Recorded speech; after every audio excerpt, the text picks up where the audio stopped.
নমস্কার, আমি সঙ্গমিত্রা। আমার এই সহজ রান্না চ্যানেলে আপনাদের সবাইকে স্বাগত। আজ আমি রান্না করছি একদম নতুন স্বাদে গোবিন্দভোগ চাল দিয়ে নিরামিষ লাউ ঘন্ট। আপনারা নিরামিষের দিনে খুব সহজেই বানিয়ে নিতে পারেন এই নিরামিষ লাউ ঘন্ট। আপনাদের যদি এই রেসিপিটি ভালো লাগে তাহলে লাইক এবং শেয়ার করবেন, আর রেসিপিটি কেমন হয়েছে কমেন্ট করে জানাবেন। আরও নতুন নতুন রেসিপি পাওয়ার জন্য চ্যানেলটিকে সাবস্ক্রাইব করে পাশে থাকবেন। ধন্যবাদ। প্রথমেই কড়াই বসিয়েছি, কড়াইতে দিয়ে দিচ্ছি সর্ষের তেল। তেলটাও গরম হয়ে গিয়েছে। এর মধ্যে দিয়ে দিচ্ছি একটা তেজপাতা, দিয়ে দিচ্ছি একটা শুকনো লঙ্কা, আর দিয়ে দিচ্ছি হাফ টিস্পুন গোটা জিরে। ফোড়নটা দিয়ে একটু নাড়াচাড়া করে নিয়ে এর মধ্যে দিয়ে দিচ্ছি 1 চামচ আদা আর কাঁচা লঙ্কা বাটা। আদা আর কাঁচা লঙ্কা বাটাটাকে একটু ভেজে নেব। আদা আর কাঁচা লঙ্কা বাটাটাকে ভেজে নিয়েছি। এখন এর মধ্যে দিয়ে দিচ্ছি 1 মুঠো গোবিন্দভোগ চাল। চালটাকে আমি ভালো করে ধুয়ে জলটাকে ঝরিয়ে নিয়েছি। গোবিন্দভোগ চালটাকে মিশিয়ে নিয়ে লাল করে ভেজে নেব।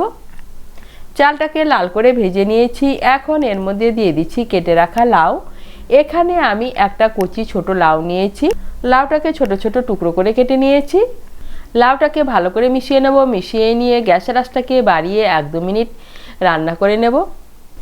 গ্যাসের আঁচটাকে বাড়িয়ে 2-3 মিনিট রান্না করে নিয়েছি। এখন এর মধ্যে দিয়ে দিচ্ছি স্বাদ মতো নুন, আর দিয়ে দিচ্ছি 1/4 টিস্পুন হলুদ গুঁড়ো। ভালো করে মিশিয়ে নেব। ভালো করে মিশিয়ে নিয়েছি। আর এই দেখুন, নুন দেওয়ার ফলে লাউটা অনেকটা মজে গিয়েছে। এখন গ্যাসের আঁচটাকে মিডিয়াম করে 3-4 মিনিটের জন্য ঢেকে দেব।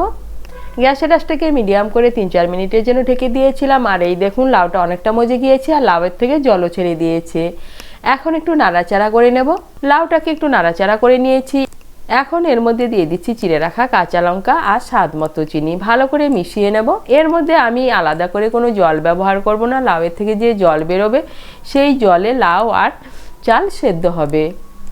এখন গ্যাসের আঁচটাকে মিডিয়াম করে জলটা পুরোপুরি শুকিয়ে যাওয়া পর্যন্ত রান্না করে নেব। এখন আর ঢাকা চাপা দেব না। এই দেখুন, লাউয়ের জল পুরোপুরি শুকিয়ে যাওয়া পর্যন্ত রান্না করে নিয়েছি।